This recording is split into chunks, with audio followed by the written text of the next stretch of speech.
ಎಲ್ಲಿದ್ದಾರೆ? ಇವರ ಮಗಳು ಮುಂದೆ ಬಂದೆ, ಇವರ ಮಗಳು ಮುಂದೆ ಬಂದು ಈಗ ಯೇಸು ಸ್ವಾಮಿ ಇವರ ಮಗಳನ್ನ ಆಶೀರ್ವದಿಸ್ತಾ ಇದ್ದಾರೆ. ಇನ್ ದ ನೇಮ್ ಆಫ್ ಜೀಸಸ್. ಮತ್ತೆ ಯಾರಿದ್ದಾರೆ ಇವ್ರ ಮನೆಯಿಂದ? ಮುಂದೆ ಬಂದು ಈಗ ಯೇಸು ಸ್ವಾಮಿ ಇವರನ್ನ ಕೂಗಿ ಕರೆಯುತ್ತಿರುವಂತ ಸಮಯ. ಈಗ ಇಡೀ ಕುಟುಂಬವನ್ನ ದೇವರ ಆಶೀರ್ವದಿಸ್ತಾ ಇದ್ದಾರೆ. ಈ ಮಗಳನ್ನ ದೇವರ ಆಶೀರ್ವದಿಸ್ತಾ ಇದ್ದಾರೆ. ಏನೋ ಒಂದು ಕಾಯಿಲೆ ಕಾಣ್ತಾ ಇದೆ. ಏನಾಗಿದೆ? BP ಇದೆ. ಈಗ ಯೇಸುವಿನ ಹೆಸರಿನಲ್ಲಿ ಆಜ್ಞೆ ಮಾಡ್ತಾ ಇದ್ದೇನೆ, BP ಈ ಕ್ಷಣವೇ ಬಿಟ್ಟು ನಂಬುದ್ರೆ ಈಗ ಅದ್ಭುತವಾಗ್ತದೆ. ಈ ಕುಟುಂಬವನ್ನು ದೇವರು ಈ ದಿನ ಕರೆದಿದ್ದಾರೆ.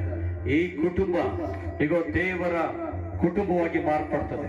ಈ ಸಮಯ ಅವರ ಕಡೆಗೆ ಕರಗಳನ್ನ ಚಾಚೋಣ. ಎಲ್ಲರೂ ಕೂಡ ಕರಗಳನ್ನ ಚಾಚೋಣ. In the name of Jesus. ದೇವರ ಶಕ್ತಿ ಈ ಕುಟುಂಬದ ಮೇಲೆ ಇಳಿದು ಬರಲಿ, ಈ ಮಗಳ ಮೇಲೆ ಇಳಿದು ಬರಲಿ.